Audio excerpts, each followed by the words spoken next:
Right, so Mark Gurman's given us a pretty vague update regarding the spring event, and so let's delve into it, but first, make sure to like and subscribe for the latest Apple news and rumours, and with that being said, let's just tuck in. So Gurman in the past has said we should see a March or April event, and that we should see the iPhone SE 3 and the iPad Air 5 at this spring event. However, in those previous reports, Gurman mentioned nothing about a Mac launching at this event, which did go against many other sources claiming we could see a few Macs. And while Gurman has now given us an additional tidbit that's pretty vague, and that's the fact we should see at least one Mac at this event. In fact, he further specifies by saying this Mac is going to have the same M1 Pro/M1 Max chip we saw with the MacBook Pros. And so that means we're either going to see the Mac Mini or the iMac Pro. And to be honest, out of these two Macs, I do think the Mac Mini launching at this event is more likely, because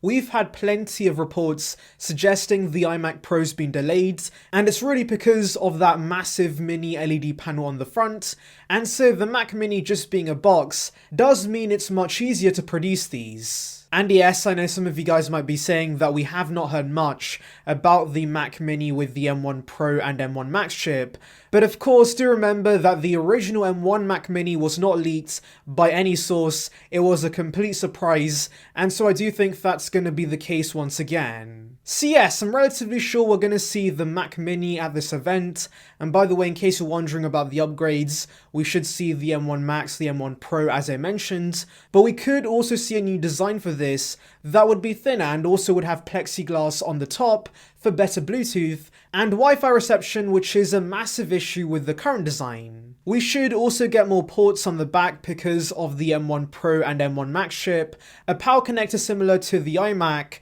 and weirdly enough no headphone jack. Now I'm not sure about that because a Mac Mini does need a headphone jack to connect peripherals, since the speaker built into the machine is pretty bad. And so yes, I do think this part of these renders are wrong, and the headphone jack is staying on this Mac. Now as for the price, I'm still unsure about this, since the current high-end Mac Mini that Apple has with Intel is $1099, and that price for the M1 Pro version would be a steal. However, do remember the MacBook Pros did go up in price by a significant amount, and so I do think the higher end Mac Mini is going to get the same treatment because of the redesign and the better chips. It's going to see a price hike, and it could be closer to $1,200. Now let's quickly touch on the other products we should see at this event, and while they're going to be pretty boring updates, we have the iPhone SE 3 that's going to be an SE 2 but with the A15 chip and also 5G support, and we have the iPad Air 5